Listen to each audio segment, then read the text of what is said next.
Kam një problem, thot, jam një modër mbuluar dhe kam një problem, thot, me bashkëshortin tim, ai shikon femra në telefon dhe gjithashtu ju komenton atyre dhe ju komplementon me fjalë në pranit vllajt, sepse ne jetojmë bashkë me kunatin.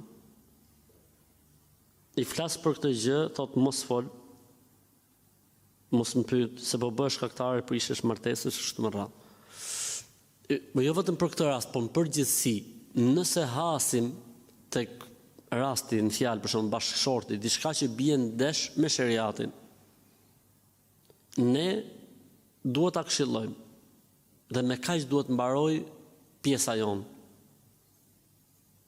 Dhe nuk ka pse të shkaktojmë debate, konflikte, zënka etj etj. Pra detyra jote si femër besimtar që ti u shfrytësoj Zotit, mos. Kjo është haram. Kjo që po bën ti është gjuna. Atë mungon gjë për meje që shkon të kullot syt në haram, etj etj. Pra ta këshilloj, kjo është detyra jon.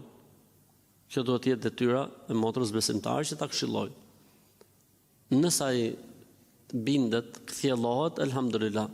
Në mos, gjunahu i tij është për të. Pra ai e mbart mëkatin dhe gjunahun dhe ti je në rregull me Zotin e gjithësisë.